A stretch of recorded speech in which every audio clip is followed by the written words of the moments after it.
வளர்ச்சியும் சமூக நீதியுமா, இல்லை சமூக நீதியின் மூலம் வளர்ச்சியா? அது 2வது பார்வை தான் நீங்க ரொம்ப கிளியரா சொன்னீங்க. அப்போ வந்து த்ரூ சோஷியல் ஜஸ்டிஸ்ங்கிறது தான் சமூக நீதி கொள்கை. அதுக்கப்புறம் மொழி உரிமை எல்லாமே இந்த மக்களுக்கான ஒரு கொள்கையா வருது. ஒரு ஆர்கானிக்கா வளருது. அது வந்து பெரிய சக்சஸ் மாரி தான் எனக்கு தெரியுது. ஏன்னா இன்னைக்கு உலகளவுல இருக்கிற இந்த மாடல்னு பார்க்கும்போது திராவிட மாடல் சில பேர் வந்து கிரிட்டிசைஸ் பண்றாங்க. திராவிடியன் மாடல்னு ஒண்ணு இருக்கா அப்படின்னு. அப்ப அது தொடர்பா ஒரே ஒரு கேள்வி என்ன, முன்னாடி ஒருத்தர் நான் பேசியிருக்கேன் அது.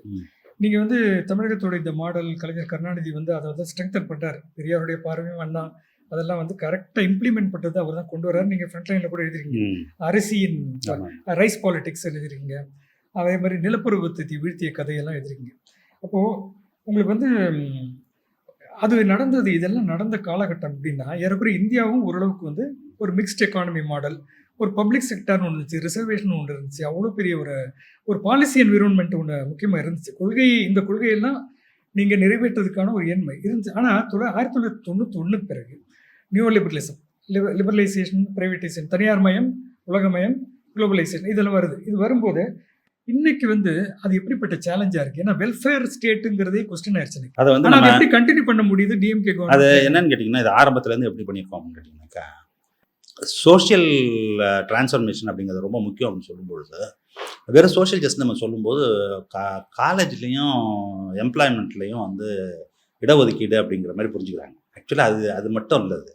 It's much wider and much larger. எந்த அளவுக்கு லார்ஜர் அப்படின்னு பார்த்தீங்கன்னா, ரூரல் பவர் இருக்குல்ல, S12 ரூரல் பவர் இருக்குல்ல, அதை உடைக்கிறது இருக்குல்ல, அதுதான் சோஷியல் ஜஸ்டிஸ் பேசிக்காக. ஏன்னா இதெல்லாம் வந்து என்னென்னா ரொம்ப சின்னது மேனிஃபெஸ்டேஷன்ஸ். எது இந்த படிக்கிறதுல இடம் கொடுக்குறது, எம்ப்ளாய்மெண்ட்டில் இடம் கொடுக்குறது. அந்த ரூரல் ஹோல்டை நீங்கள் பிரேக் பண்ணலைன்னா நீங்கள் என்ன செய்ய முடியாது கேட்டிங்கன்னா, நீங்கள் எவ்வளோ தான் நீங்கள் வந்து டெவலப்மெண்ட்டுக்கு பம்பின் பண்ணிங்கனாலும் என்ன ஆகாதுன்னா ஒர்க் ஆகாது. அதுதான் நீங்கள் பார்க்கக்கூடிய டிஃப்ரென்ஸ். என்ன டிஃப்ரென்ஸ் பார்க்குறீங்க? இப்போ இந்தி பெல்ட்டுக்கு நமக்கு இருக்கக்கூடிய டிஃப்ரென்ஸ் நம்ம என்ன பார்க்குறோம் பார்த்தீங்கன்னாக்கா, ஏன் அங்கே அவ்வளோ நம்மளுக்கு வந்து ரூபாய்க்கு 23 பைசா இங்கே கொடுக்கும்போது அவன் ₹1 3 4 அங்கே கொடுத்துட்ருக்கான். எத்தனை வருஷமாக கொடுத்துட்ருக்கான். ஆனால் அங்கே ஏன் ஒர்க் ஆக மாட்டேங்குது அப்படின்னு கேட்டிங்கன்னா, இந்த எந்த ப்ராசஸும் அங்கே ஒர்க் ஆக விட மாட்டாங்க. அந்த ரூரல் பவரை நீங்கள் பிரேக் பண்ணாத வரைக்கும். இங்கே வந்து என்ன பண்ணாங்க, கேரளாவில் இங்கேயும் என்ன பண்ணிட்டாங்கன்னா, அந்த ரூரல் பவரை வந்து அவங்க வேற ஒரு வழியில் பண்ணாங்க, இவங்க வேற ஒரு இடத்துல பண்ணாங்க.